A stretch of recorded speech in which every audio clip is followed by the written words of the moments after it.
nós vamos falar sobre a colaboração da civilização islâmica na nossa vida contemporânea. Então, a contribuição da nossa civilização islâmica durante séculos do passado, que realmente permitiu para nós hoje desfrutar de muitas coisas que estamos hoje na nossa vida contemporânea. Então, inshallah, vamos abordar em todas as áreas da vida. O Islã já tem um histórico muito lindo, muito iluminado, contribuiu em todas as áreas da ciência, da medicina, da filosofia. Então, inshallah, hoje nós vamos destacar um pouco sobre essa contribuição para deixar os muçulmanos primeiro, né, com esse conhecimento, saber o que o Islã acrescentou para a vida dos humanos e também dar mais uma autoestima para as pessoas, dar continuidade, que o Alcorão ainda é uma fonte que dá muita riqueza. Então, inshallah, hoje estamos muito honrados também de convidar profissionais, né, irmãos que são especialistas. Nosso irmão Mansur esteve conosco o ano passado, ele está aqui também, mais uma vez está conosco, mashallah, uma pessoa que um orgulho para nós, Dr. Ali, o irmão Mansur, que ele é um convertido, mas ele, mashallah, uma das pessoas que mais estudam o Islã, pessoas que tem um site, mashallah, que muito benéfico, que dá muito conhecimento histórico para a comunidade brasileira. Seja muito bem-vindo, irmão Mansur, barakallahu fiik. Obrigado mais uma vez aqui conosco. Jazakallahu khairan, shukran jazila e salamu alaikum para todo mundo que está assistindo. Gostaria primeiramente de agradecer ao Sheikh mais uma vez por esse convite. Todo ano é um prazer estar aqui na Mesquita Brasil, né? Enfim, ajudando a construir o conhecimento da nossa comunidade. E como o nome do programa diz mesmo, né, Ramadã nos une, né? E nós precisamos nos unir nessas oportunidades de divulgar o conhecimento, né? E lutarmos juntos para a construção do nosso conhecimento dentro da comunidade. Inshallah. Inshallah. Nós temos também aqui do meu lado o Dr. Ali Yassin. Seja muito bem-vindo, doutor. Como sempre, ilumina essas noites maravilhosas do Ramadã. E nós temos daqui a pouco, inshallah, também a nossa doutora, professora Cília, inshallah, que vai participar conosco. E, inshallah, eu quero pedir para o nosso irmão, Dr. Ali, começar essa noite, como sempre, apresentando também nossos convidados. Barakallahu fiik, Dr. Ali. Barakallahu fiik, Fadil Sheikh. Assalamu alaikum wa rahmatullahi wa barakatuh. Sejam todos muito bem-vindos. Como disse o Fadil Sheikh, o Ramadã, subhanallah, ele está terminando.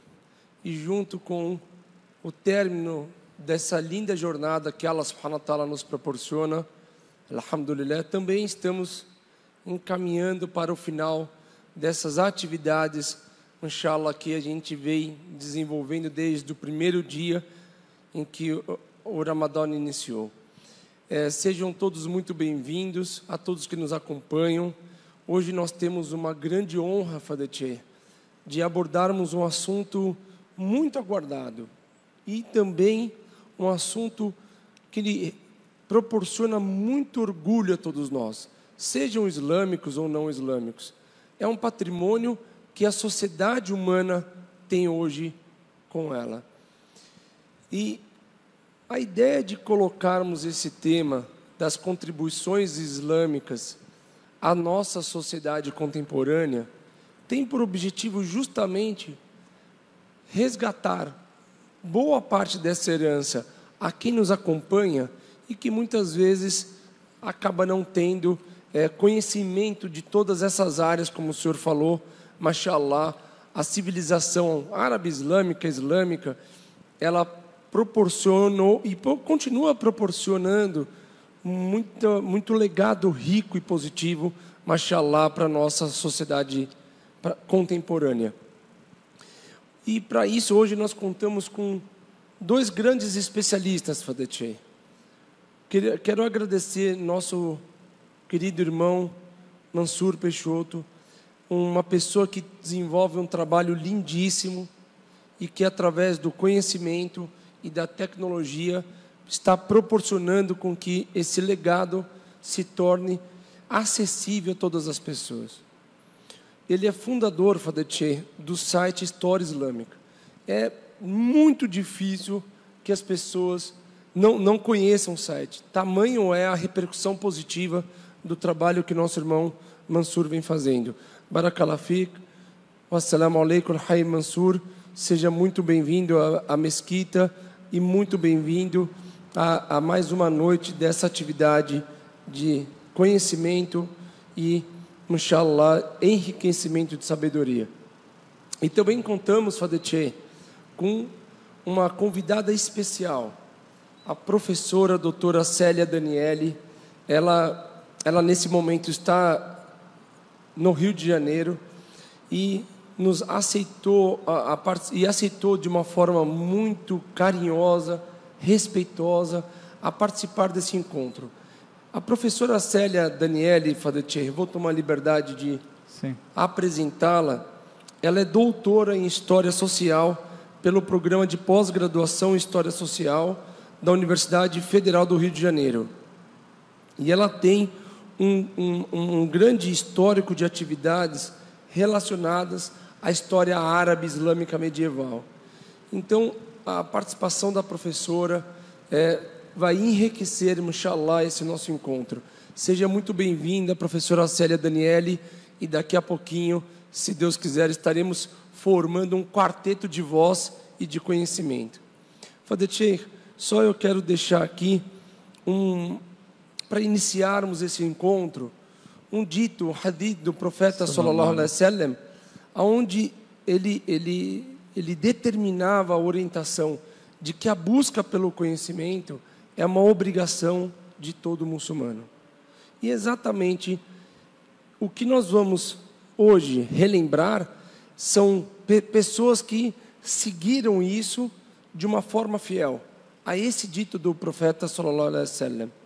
Tanto é fato que na primeira batalha do Islã, a batalha de El-Badr, todos os prisioneiros, feitos prisioneiros pelos muçulmanos e que eram letrados, eles tinham seus crimes perdoados, desde que eles ensinassem a 10 pessoas a leitura e a escrita, o alfabeto. Então, o Rasulullah sallallahu alaihi wasallam, ele deixa isso como herança para todos nós.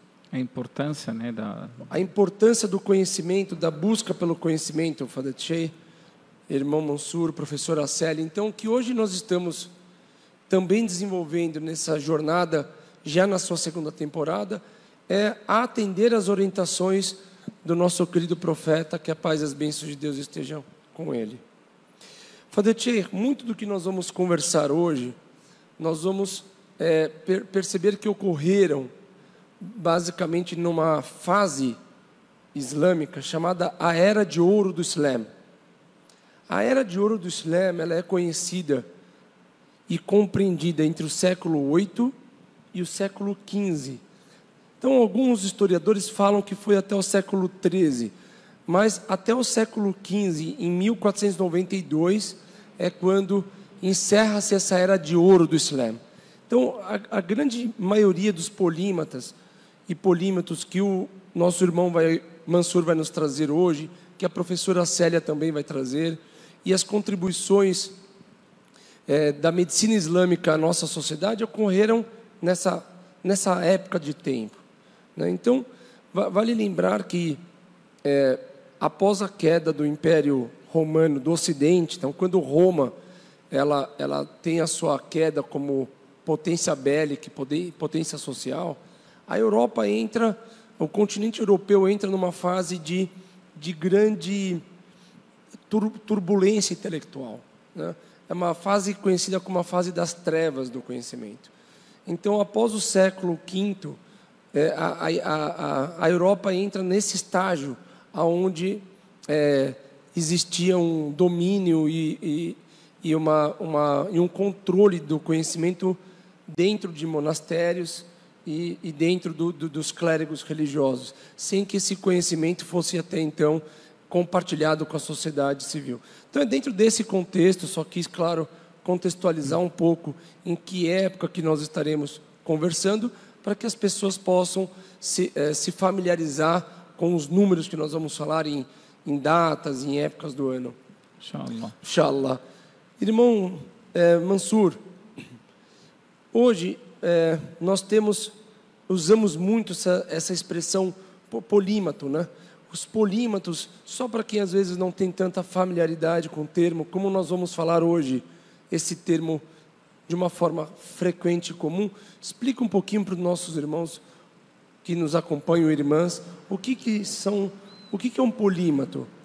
Bem, no contexto atual, né, que a gente vive com relação à ciência, a gente observa que cientistas geralmente são especializados em uma área. Você conhece um grande físico, um grande astrônomo, um grande médico, um grande, enfim, especialista em química. E essas pessoas, elas são especialistas, né? Ele ganha um prêmio Nobel da Física, ele ganha um prêmio Nobel da Química. Polímata, que é um termo que o seu início já entrega muito do que significa, ou seja, ele é aquela pessoa que ela domina vastas áreas do conhecimento diferente, ou seja, ela domina um poli, ou seja, algo diverso. Então, polímatas são os grandes cientistas muçulmanos da Idade Média, porque eles dominavam todos os ramos da ciência disponível naquela época. Se você vê figuras como Ibn Rushd, né, Averroes, ou Ibn Sina, ou mesmo Abbas ibn Firnas, Al-Zahrawi, são pessoas que não se dedicavam somente, por exemplo, à medicina. Eles eram pessoas que eram grandes médicos, grandes cirurgiões, filósofos, físicos, químicos, juristas, né, trabalhavam com a jurídica islâmica, eram autores de livros, enfim, grandemente renomados, e eram indivíduos de grande envergadura em todas as áreas do conhecimento disponíveis, né, na época que eles viviam. Então, é por isso que eles receberam esse título de polímata, ou seja, eles eram ambivalentes no conhecimento como um todo. Mashallah. E a história do Islã, Fadete, ela é recheada de lindas histórias desses multi-conhecedores, né? Desses pluriconhecedores. Eram pessoas que, além de astrônomos, físicos, químicos, eles eram também matemáticos, filósofos, médicos. Como disse o nosso irmão Mansur, hoje nós vamos ter uma oportunidade muito agradável e, pessoalmente, a mim, Fadete, esperada, de fazermos com que esse encontro inédito aconteça. É claro, Fadete, que o legado do patrimônio islâmico à sociedade contemporânea, ele é muito grande e é impossível a gente abordar isso em uma única noite.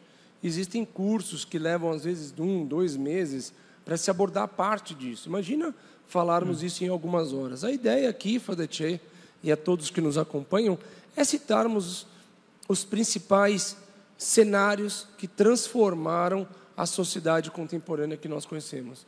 Então, nesse sentido, irmão Mansur, você pode falar a respeito de quais grandes desses sábios pontuais, para que a gente possa ir aos poucos introduzindo a temática de hoje a quem nos acompanha? Bem, na nossa modernidade, né, a nossa modernidade, ela é um construto, ou seja, ela não surgiu do nada e nem de um momento histórico específico. Ela é o que vem depois do sinal de igual, né, de resultado, de uma soma de inúmeros fatores numa retilínea que atravessa os séculos. Então, se a gente for, enfim, categorizar os indivíduos que fizeram possível, né, esse nosso mundo moderno, a gente não iria fazer justiça jamais, porque a gente, enfim, iria esquecer muitos nomes, né? Uma vez eu parei para fazer uma lista com os mais importantes polímatas só da região de Al-Andalus, ou seja, a Península Ibérica sob domínio muçulmano, e já foi mais de 3 dezenas. Então, se a gente for pegar uma área, digamos assim, marginal geograficamente do mundo islâmico, na fronteira mais distante, né, a gente vai ter um grande número de pessoas prolíficas. Mas eu gostaria aqui de falar um pouco de favoritismo, né? Eu, como todo ser humano, tenho meus favoritos. e os meus sábios que foram favoritos nesses ramos, né? E o primeiro que eu gostaria de citar, que foi muito importante para a criação, até da própria tecnologia que estamos nos usando para comunicar, o primeiro deles foi Al-Khawarizmi, né, que foi o pai da álgebra, que chamamos de álgebra por causa do título de um de seus livros, que é Al-Jabr, ou a conclusão, a redução. Então, Al-Khawarizmi, ele utilizou todo o conhecimento que havia sido herdado da aritmética grega, de sábios como Aristóteles e Ptolomeu, enfim, e a sabedoria que veio da Índia e da Pérsia antiga, e ele simplificou isso num sistema de algarismos decimais. E esses algarismos, palavra que vem do próprio nome dele, Al-Khawarizmi, se latinizou como algarismos, entendeu? Então, assim, a gente usa até hoje, no nosso mundo ocidental mesmo, as contribuições de Al-Khawarizmi. Então, quando a gente fala hoje no uso de algoritmos, né, nas redes sociais, para quem está nos acompanhando agora pelas redes sociais, pelo YouTube, pelo Facebook, a gente está fazendo a utilização da ciência de Al-Khawarizmi. E através dessa ciência de Al-Khawarizmi, a gente está usando a ciência de outro sábio muçulmano, que foi Ibn al-Haytham. Ibn al-Haytham, ele possui um legado incrível, porque além de ser o inventor da câmera, que a gente está usando agora para fazer essa transmissão, dos primeiros princípios que levaram à câmera, ele foi o pai do método científico. Então, o método científico que a gente utiliza de prova e teste para a criação de inventos e para comprovação de experimentos veio do Ibn al-Haytham, que no Ocidente é conhecido como Al-Hazem. E aí, se eu for citar aqui todos os sábios que a gente tem, enfim, vai passar muito tempo, mas a gente já citou aqui a matemática e a óptica, no caso a física ocular. A gente for mais um pouquinho, a gente vai para a Península Ibérica e a gente encontra a figura do pai da cirurgia moderna, não é? Al-Zahrawi, conhecido no Ocidente como Al-Bukassis. Né? Quando você for ler os livros que ele fez, como Kitab al-Tasrif, que é muito importante, ele já descrevia 90% dos instrumentos cirúrgicos que a gente usa hoje. E isso a gente está falando do século X, faz quase 1000 anos atrás. Então é muito interessante a gente parar para pensar. Então, assim, a gente utiliza os princípios, os métodos e a tecnologia desses polímetros em todos os âmbitos da nossa vida, do momento que a gente acorda até o momento que a gente vai dormir, né? A criação dos primeiros relógios, clepsidras, que a gente pode atribuir à figura de Al-Jazari ou de Ibrahim al-Zarqali. Enfim, como eu falei para você, são dezenas e dezenas de sábios. O conceito de civilização e religião que a gente está acostumado hoje aqui, né, no mundo ocidental, é que a religião e a ciência, elas travam um conflito pela alma do ser humano. Então, de um lado, você tem o racionalismo puro, que é, digamos assim, a crença com base em evidências tangíveis, ou não, nem tão tangíveis assim hoje em dia, né? Que a ciência acabou virando a própria religião para as pessoas de modo geral, e a crença baseada simplesmente no empirismo espiritual, no que o indivíduo sente. Então, é basicamente esse conflito entre alma e corpo que a gente vê, digamos assim, surgir no Ocidente a partir do Renascimento e aí por diante. A experiência da civilização islâmica, no caso, ela tem um outro ponto, uma outra ponto de partida para o seu surgimento. Por quê? Os muçulmanos, eles surgem numa sociedade, eles criam uma sociedade estritamente, e isso é até uma contradição, mas estritamente cosmopolita. Ou seja, uma sociedade onde indivíduos de diversas origens e de diversos, enfim, meios vêm para formar algo que no final seria genuinamente islâmico. Então, na Gênese, por exemplo, se a gente for analisar a história dos Sahabas, né? Diferente de todos os profetas, o profeta Muhammad, ele era um mensageiro de Deus, sallallahu alaihi wasallam, internacional.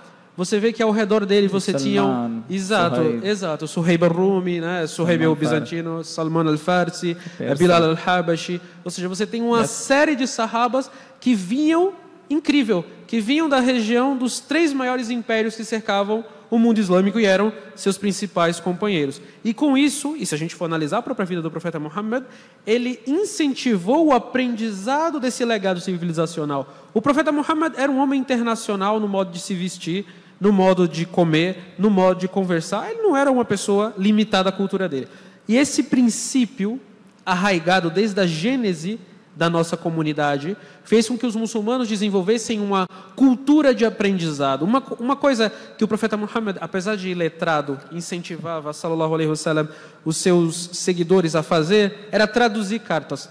A gente geralmente acha que o movimento de tradução no mundo islâmico, no qual pergaminhos do Império Sassânida, do Império Bizantino, enfim, da Índia, foram traduzidos para o árabe e que possibilitaram, ali já no começo do século VIII, ao surgimento da Idade de Ouro Islâmica, foi algo, digamos, desse próprio século VIII, mas não, isso já tinha começado com o profeta Muhammad. O profeta Muhammad já incentivava a tradução dentre os seus seguidores. Aprendam a língua dos persas, a língua dos romanos. O profeta fazia isso.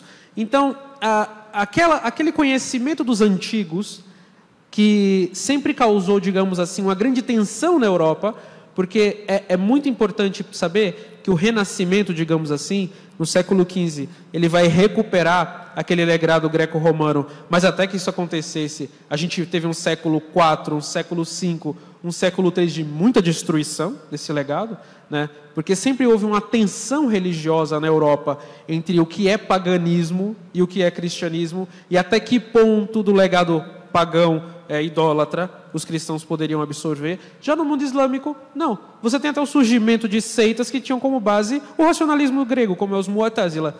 Então, todo esse caldeirão deu origem a essa sociedade onde a religiosidade não encontra contradição com a ciência.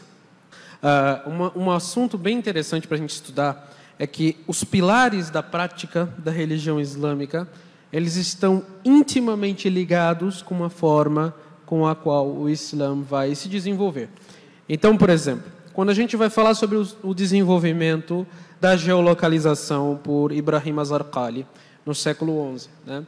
A gente vai falar, o Ibrahim Az-Zarqali, ele desenvolveu a azafea, né, que é um tipo bem mais avançado de astrolábio, até o que se tinha no momento, e as pessoas dizem, não, ele se desenvolveu para navegar, não. Ele desenvolveu aquele instrumento para encontrar a direção da Qibla para as 5 orações diárias. E aí as pessoas, e ele também, claro, atribuíram outros usos que nos ajudam até hoje, mas inicialmente era para achar a Qibla. Então, as cidades muçulmanas, por exemplo, eram muito famosas pelos seus aquedutos, pelos seus jardins e, enfim, fontes públicas, banhos públicos, pelo seu sistema de esgoto, que era muito avançado, com canos feitos de cobre e chumbo, enfim. Era uma tecnologia muito avançada, né, para a época. E de onde que surgiu isso? Da necessidade de se ter água corrente para fazer a ablução. Então, assim, o salah, a oração no Islã, ela foi a força motriz da civilização islâmica. Porque tudo se desenvolvia inicialmente, é claro, óbvio que os ramos que vinham depois eram mais elaborados, mas vinha da semente de se praticar a oração. Então, para se praticar a oração, precisa saber qual é a direção de Meca. Então, vamos desenvolver métodos de cálculos geográficos para a gente saber onde é que fica Meca. E aí disso a gente deriva outras coisas. A gente, para fazer a ablução, a gente precisa de água corrente, a gente precisa de métodos de irrigação urbano, para a gente ter água nas casas, nas mesquitas. Então, vamos desenvolver aquedutos elaborados bem acima do que os romanos fizeram. Então, basicamente a base disso. A astronomia, a gente precisa saber quando começa, quando termina o Ramadã, como que a gente vai calcular os meses do calendário islâmico, Shawwal, Shaban, Dhul-Hijjah e por aí vai. Quando vai começar o Hajj, quando vai terminar o Hajj. Então, todos esses desenvolvimentos, e os autores dessas criações, eles deixam isso muito explícito. Surgiram por incentivo e ímpeto religioso. Então, é por isso que a gente fala de civilização islâmica, e não simplesmente civilização persa, civilização árabe, civilização uzbeque, civilização indiana, porque a identidade comum, que não só uniam os indivíduos que deram protagonismo a essas criações, como sua identidade principal, era o Islã.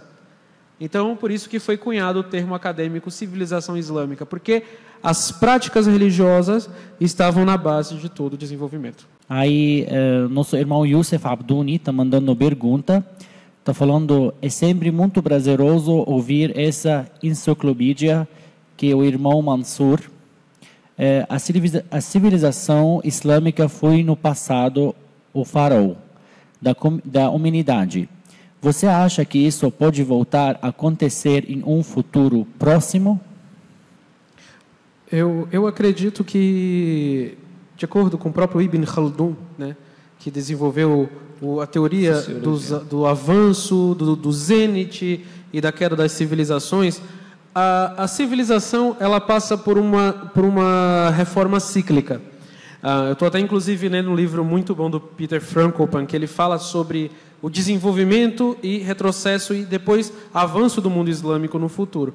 É um livro muito interessante que ele mostra, né, a transferência do conhecimento primeiro da Ásia para a Europa e depois de volta. Então, respondendo bem em ponto a pergunta, é claro que é possível, mas a gente tem que também aprender a ver que a gente não pode colocar rédeas no nosso olhar sobre o que é avanço ou não é avanço. Porque o mundo islâmico, em diversos aspectos, está muito melhor do que o Ocidente, né? A gente tem um norte social muito bom. Os muçulmanos podem não ser, hoje em dia, na contemporaneidade, uma potência militar, uma potência econômica, como dominando todas as rotas de comércio do mundo, a corrida espacial, a tecnologia. Obviamente, os muçulmanos não dominam isso hoje em dia. Mas diversos outros aspectos, a civilização islâmica hoje ainda apresenta a superioridade. E aí eu digo para o senhor Sheikh, o senhor já morou no Egito também, né? Estudou uma parte da sua vida, eu também estudei no Egito. Essa hora da noite, nas ruas do Cairo, a gente encontra crianças jogando futebol na rua, no Ramadã. Em São Paulo a gente encontra? Não, São Paulo não. Então, assim, o mundo islâmico tem diversos aspectos positivos.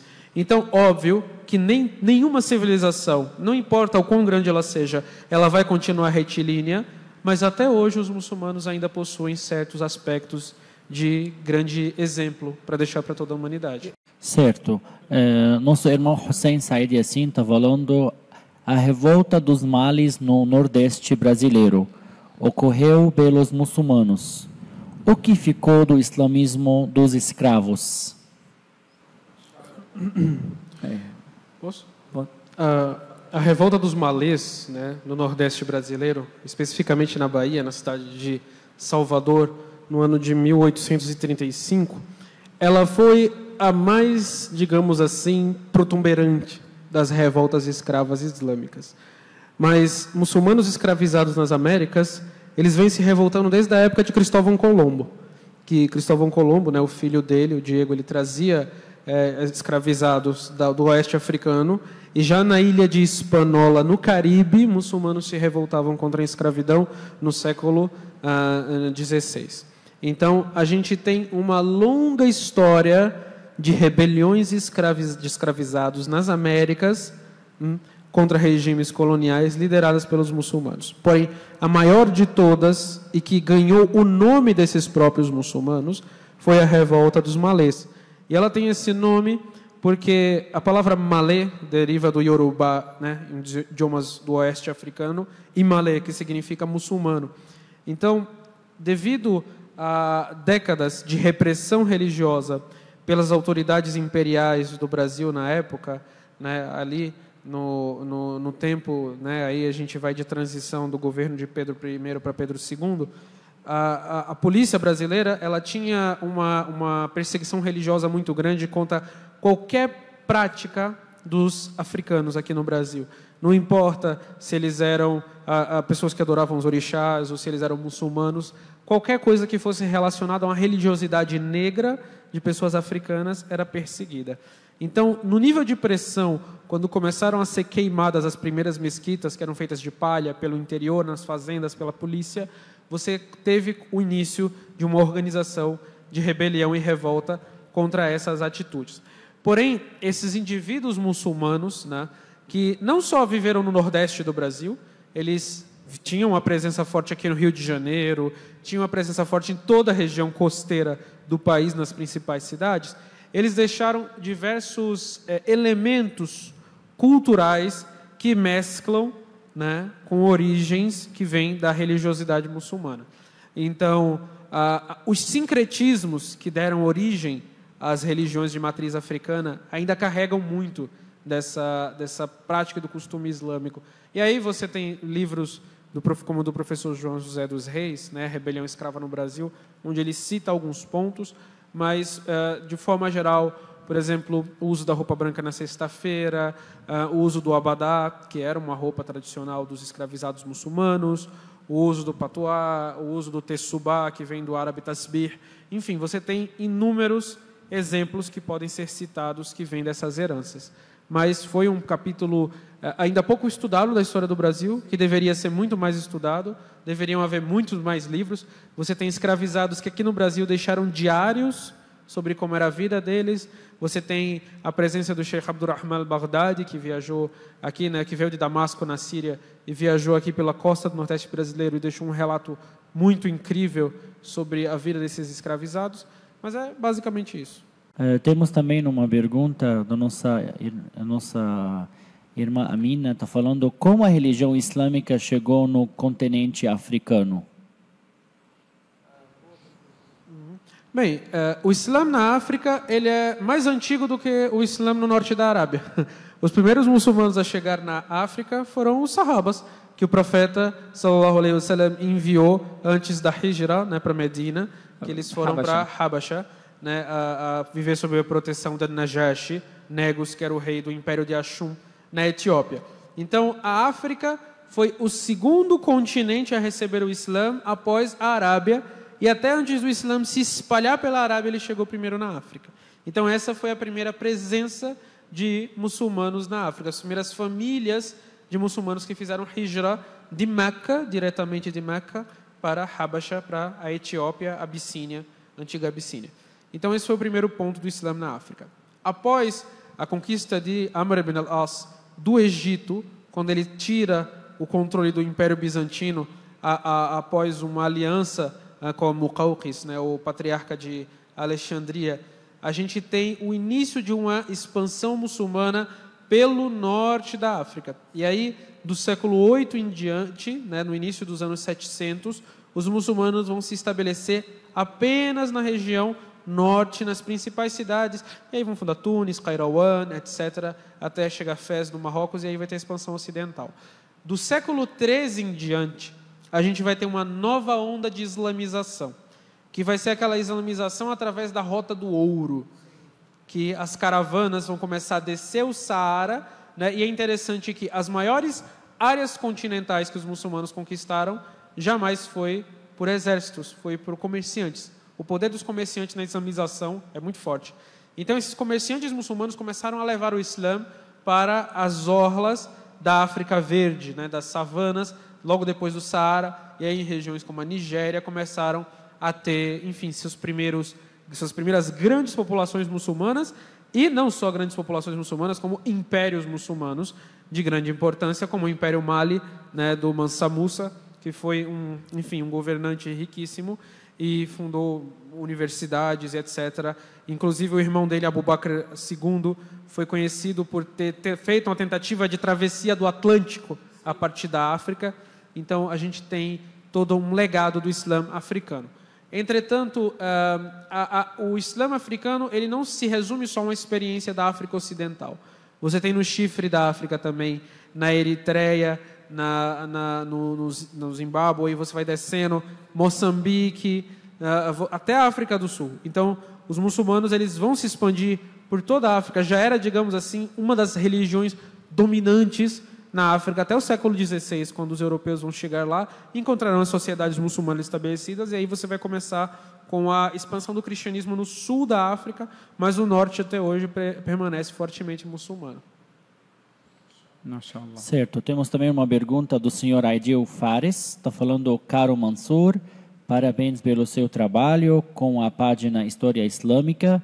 Você pode explicar quais foram os fatores preponderantes para a expansão do islamismo com seguidores do profeta que saíram da Arábia Saudita e chegaram a Portugal em 100 anos e permaneceram por 8 séculos? Na verdade, eu vou começar respondendo essa pergunta do final para o começo. Os muçulmanos permaneceram em Portugal e na Espanha por quase 1 milênio. A gente costuma calcular do ano de 711 até 1492 como um período de presença política, no qual você tinha reinos muçulmanos ali. Mas muçulmanos continuando a viver ali foi quase 1000 anos. Porque após a queda de Granada, você teve ainda 250 mil muçulmanos vivendo na Península Ibérica, na Espanha. Você tem registros desses indivíduos. Mas aí agora, voltando para o começo da pergunta, quais foram os fatores que determinaram a expansão do Islã de uma forma tão rápida? Em menos de 100 anos, você ter um império que ia do Himalaia ao sul da França, passando por toda a Arábia, África e Pérsia e etc., aí nas orlas da Anatólia. O primeiro fator os muçulmanos eram comerciantes.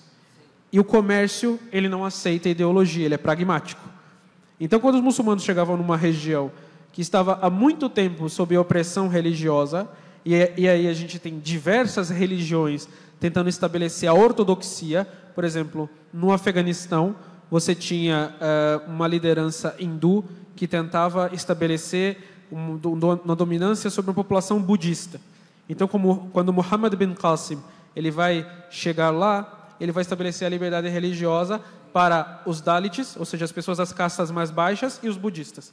Então, acabou. Aí você vai para o Levante, para Bilad Sham, Síria, Palestina, Jordânia, etc.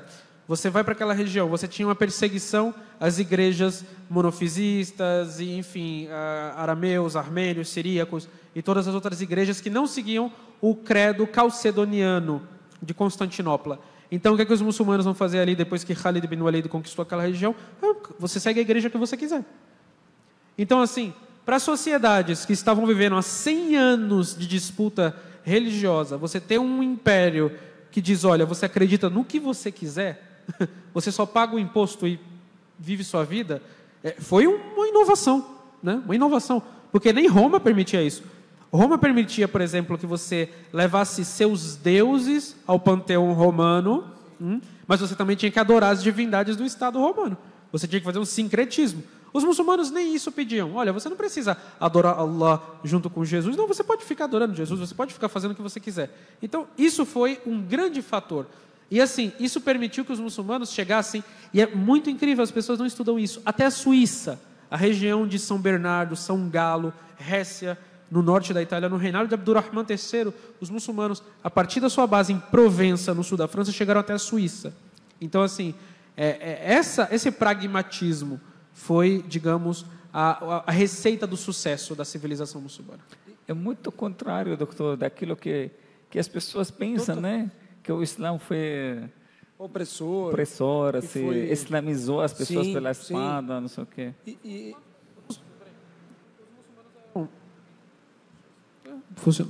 Os muçulmanos eram inclusive convidados a participarem da Sim, exato. Você teve um papa. Nunca aconteceu isso na história. Exato. O Papa Martinho foi preso porque o imperador bizantino acusou ele de ter chamado Osman ibn Affan para conquistar a Itália. Então, assim, é uma coisa que a gente precisa estudar. Nosso irmão Muhammad Said Yassin está falando uma pergunta. Temos pouco conhecimento sobre a influência islâmica na região do Caribe. Região aí que houve grande comércio de escravos. Gostaria de saber se realmente há mais informações sobre isso. Caribe? Informações sobre isso você vai encontrar em inglês. É difícil encontrar livros em português. Mas com relação ao Islã caribenho, não. O que você tem é mais registros sobre, primeiramente, os mouriscos, né, que eram os muçulmanos ibéricos que vieram para as Américas, né, através das primeiras colônias ali na região, né, do Caribe. Você vai ter uma figura muito famosa que é o Mustafa Zamuri, que é um explorador marroquino que vem com os espanhóis e ele vai até a região ali da Flórida, da Califórnia, fazendo reconhecimento, amizade com as tribos indígenas, etc. Mas, digamos, como eu já tinha dito antes, né, a história do Islã, não só no Caribe, como em toda a América Latina, ela é subestudada. Então você tem pouquíssimos livros que falam sobre isso. O que a gente tem, talvez um pouco, irmão Mansur, sobre essa questão dos muçulmanos na região do Caribe, é que, primeiro, eles foram excelentes mercadorias práticas. Então, os espanhóis traziam escravos da costa oeste africana para a região do Caribe, principalmente Cuba, e recebiam como pagamento por eles açúcar da cana e o fumo do tabaco. Então, eles eram usados como mercadoria de troca. E poucos relatos existem, inclusive em inglês, a respeito dessa ocupação muçulmana na região do Caribe, mas os poucos que eu consegui encontrar relatam que eles não foram povos que conseguiram se enraizar nas regiões, principalmente porque existia uma sistemática de execução. Então, todo escravo que chegasse aos seus 40 anos de idade era considerado uma pessoa não produtiva. Então, eles eram executados, eram sumariamente executados. Então, os relatos dizem exatamente isso. Que quando eles passavam aí próximo dos 40 anos, eles tentavam fugir. As primeiras, talvez, fugas de Cuba para Miami foram de pessoas muçulmanas escravas tentando nadar para justamente fugir dessa questão que envolvia as execuções sumárias. Sim. E você teve, inclusive, uma grande simbiose em Hispaniola, ali no Caribe, entre taínos, né, que era o povo original de lá, e os muçulmanos falantes de Wolof, né? E foi através dessa simbiose que eles conseguiram até realizar uma resistência ao filho do Cristóvão Colombo ali na região. Ele falou, acompanho o trabalho do irmão Mansur na página História Islâmica. Eu queria saber, porque algumas vezes postam vídeos, e a minha pergunta é a seguinte: como podemos lidar com as ações de ódio do islamismo praticadas pelas outras entidades de outras religiões? Precisamos nos defender dando para eles mais atenção ou não?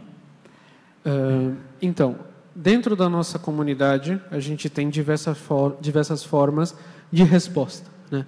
Mas não existe uma única forma de resposta ao ódio nem ao ataque à comunidade muçulmana.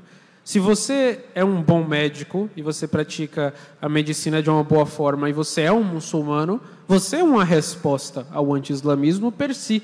Se você é um bom professor muçulmano, você é uma resposta ao anti-islamismo per si. Então, a forma como a gente tem que lidar com essas questões é primeiro sendo quem nós somos. Não adianta todo muçulmano querer assumir uma postura intelectual de confronto com essas pessoas. Porque, digamos assim, nem todo mundo vai ter as ferramentas necessárias para, digamos, dar uma resposta a isso. Então, em cada nível de atuação, em cada nível pessoal, esses muçulmanos se organizam em resposta a isso. Então, se você é um comerciante, você ser um comerciante muçulmano, que é famoso pela sua honestidade, pelo seu bom trato com os clientes, você já é uma resposta aos anti-islâmicos. Se você é um advogado muçulmano e na defesa que você faz dos seus clientes você é justo, você já é uma resposta. E por aí vai. Mas talvez, irmão Mansur, ele está querendo dizer uma outra forma, que ainda o Islã aqui no Brasil, ele é uma religião muito famosa, mas ela é muito pouco conhecida. Talvez, no início do Ramadã, a gente viu até pastores, né, falando que o Ramadã chegou, esse é o Ramadã, que o mês que o muçulmano mata cristão, que eu não sei o que, cada coisa que você ouve. Então, realmente isso exige um esforço maior, né, da nossa comunidade para levar conhecimento. Esse tipo de comportamento, acho que tem que ser pela conversa, convidar essas pessoas que não conhecem para conhecer. Acho que conhecimento, isso que estamos fazendo aqui, é uma forma de levar conhecimento para as pessoas. Acho que isso aqui que deixa a pessoa informada, porque a pessoa, quando não conhece, ele se torna inimigo. A gente diz que a pessoa é inimigo aquilo que ele ignora, ele não sabe, então ele acaba só escutando o que a mídia fala.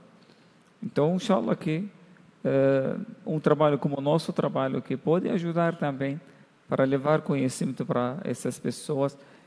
E essa parte histórica, ela é é muito importante, porque o Islã não nasceu com o Estado Islâmico. As pessoas hoje falam o Islã, o Islã tem história, uma civilização inteira.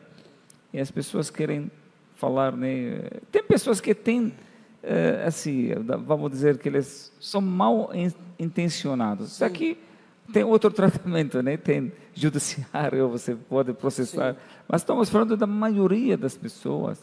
As pessoas desinformadas, você não tem conhecimento. E Fadetche, essa questão da islamofobia, nós já conversamos aqui em live anterior, que o primeiro muçulmano vítima de islamofobia foi o Rasulullah sallallahu alaihi wasallam. E a sunna do Rasulullah sallallahu alaihi wasallam nos mostra como é que ele respondia a essas agressões, com conhecimento, através de recitações do Corão al-Karim. Então, é o conhecimento o detentor de todos os caminhos. É através do conhecimento. Como disse o senhor Fadetche, ações direcionadas contra muçulmanos, elas atendem uma série de outros propósitos que não necessariamente são religiosos. Então, você que eventualmente é uma pessoa que convive num ambiente assim, o conhecimento é a sua saída. Siga o manual de condutas que nosso querido profeta sallallahu alaihi wasallam nos ensinou. Conheça para, através da sabedoria, você abrir as suas portas e fechar aquela das pessoas que eventualmente estejam usando o Islã como recurso errado.